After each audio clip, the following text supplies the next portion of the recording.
Hello everyone, welcome back to Bias 3. So it's been a little long that I posted my last video, but we are here. So without any delay, let's start today's video.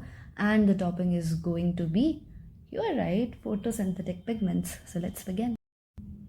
All right.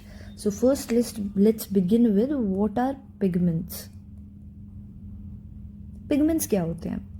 So these are the molecules, ऐसे molecules जो कि कोई light की बहुत ही specific wavelength को absorb करेंगे. ठीक है. So suppose these are the pigments, various pigments, है ना. अब पिगमेंट्स है क्या? ऐसे molecules which will absorb specific wavelength. किसकी वेवलेंथ? स्पेसिफिक वेवलेंथ किसकी बात कर रहे हो? लाइट की. ठीक है. और बाकियों को अब एब्जॉर्ब कुछ को कर रहे हैं, rest of the part it will reflect. Right. अब इन पिगमेंट्स के अंदर होते क्या हैं? The pigments have electrons, right, जो कि कहाँ प्रेजेंट होते हैं? They have their specific energy levels. ठीक है. अब जब ये एनर्जी को एब्जॉर्ब करेंगे तो यही जो इलेक्ट्रॉन है ये ट्रांसफर हो जाएगा to its high energy level, है ना. और इसी मॉलिक्यूल को फिर आप क्या टर्म दे दोगे? That it is excited. ये तो बेसिक कॉन्सेप्ट हो गया. अब ये जो एक्साइटेड स्टेट होती है दैट इज अनस्टेबल.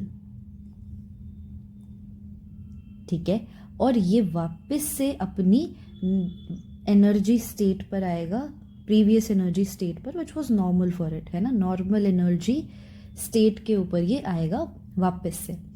ठीक है. तो ऐसा करते टाइम जो इलेक्ट्रॉन है वो एनर्जी रिलीज करता है ना. और वही तो हमें चाहिए, है ना. इलेक्ट्रॉन क्या रिलीज करता है? एनर्जी. अब इसके एनर्जी रिलीज करने के भी तरीके हैं, मतलब ये 4 तरीकों से कर सकता है energy release. What it can do कि भाई जो एक्स्ट्रा एनर्जी है वो लॉस्ट हो जाए एज लाइट. ठीक है. और इसी को हम क्या बोलते हैं? फ्लोरेसेंस, री एमिशन, है ना. अब या फिर जो एनर्जी इसके पास है वो किसी और मॉलिक्यूल को ट्रांसफर कर दे, transferred to another molecule. Sorry for my writing over here. It's FERRED, right? या फिर क्या हो सकता है कि यही एक्स्ट्रा एनर्जी हीट में कन्वर्ट हो जाए.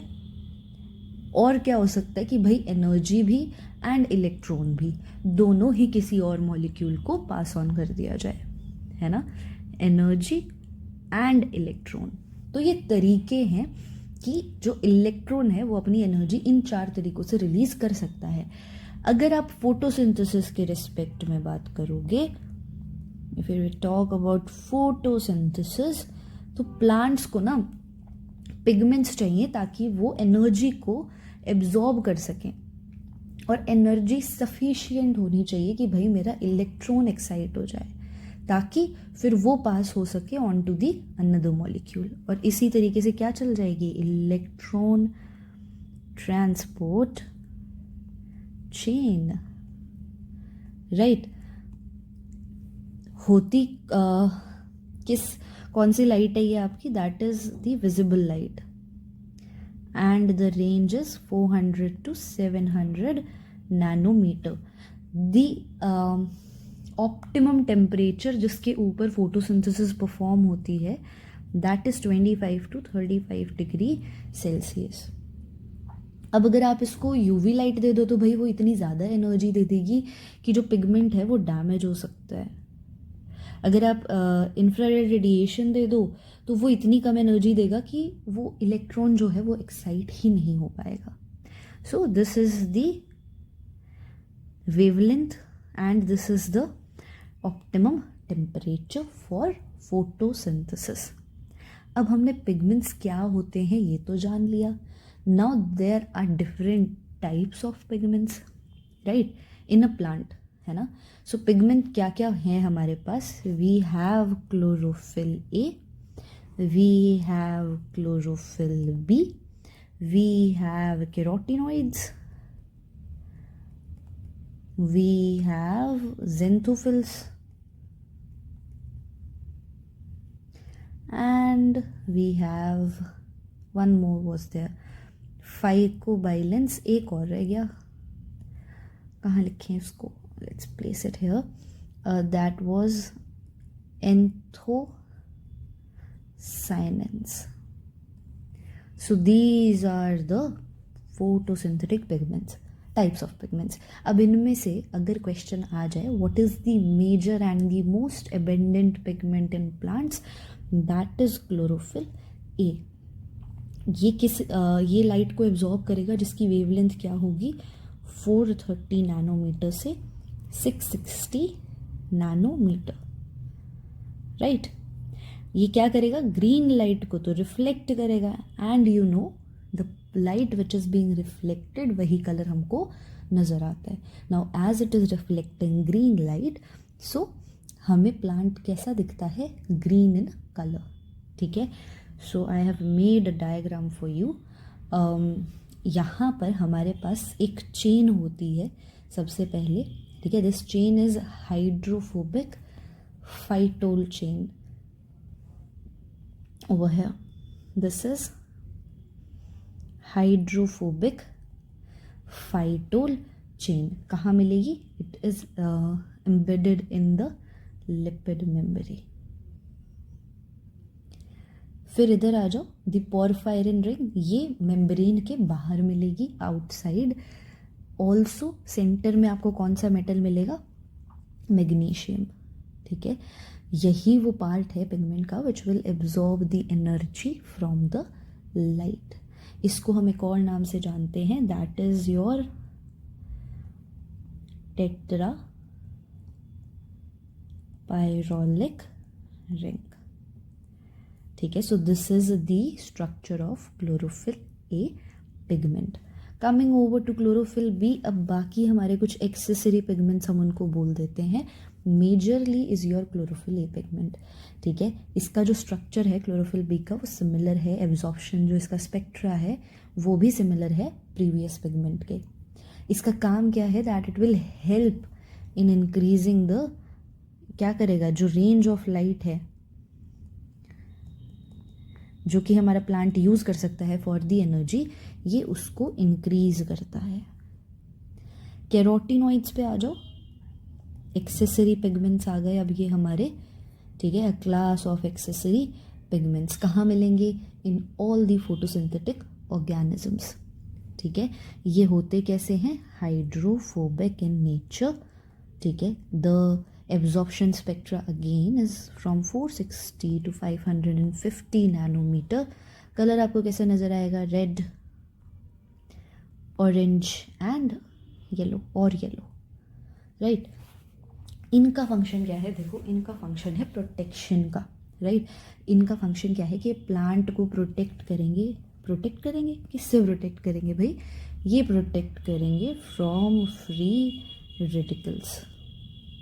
ठीक है, रेडिएशंस की वजह से जो फ्री रेडिकल्स जनरेट होते हैं, ठीक है, उससे ये प्लांट को प्रोटेक्ट करेंगे. So they are acting as antioxidants.